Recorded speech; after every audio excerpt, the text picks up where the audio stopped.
Olá, seja bem-vindo ao meu trabalho. Meu nome é Gabriel Ricardo Tofani Batista, sou acadêmico do segundo ano de Direito da Universidade Paranaense Unipar.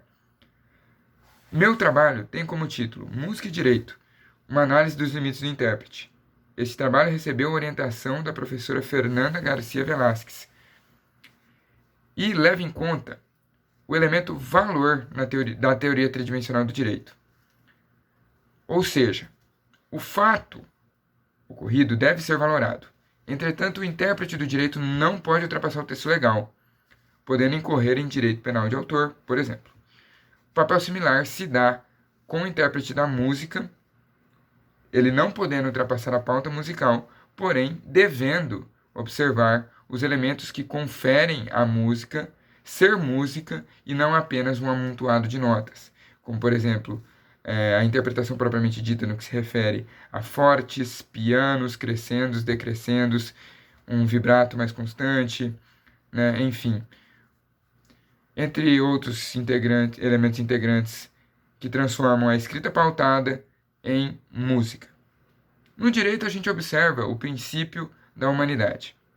O princípio da humanidade é justamente isso. Confere ao réu a categorização de ser humano, a humanidade.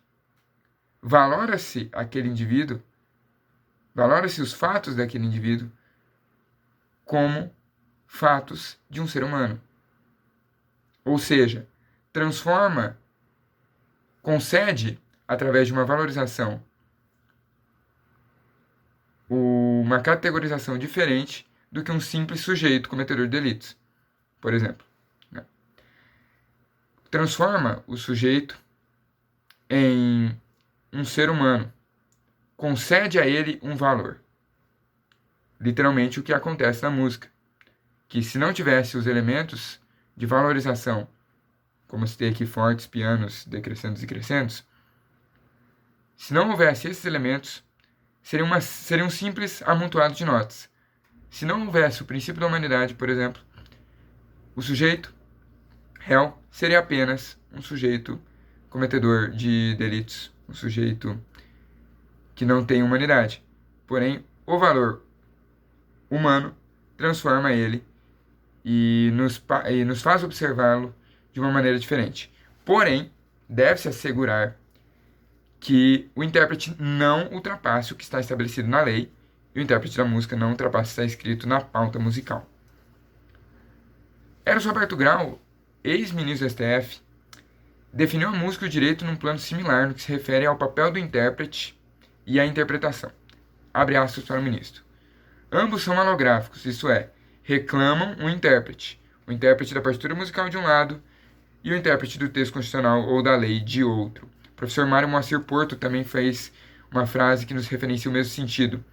A lei não exaure o direito, assim como a partitura não exaure a música. Agora, Nilo Batista define bem reserva legal, que é o princípio que concede ao legislador instrumentos sistematizados e ordenados a fim de garantir os interesses da liberdade individual. Similar processo ocorreu na música com Bach.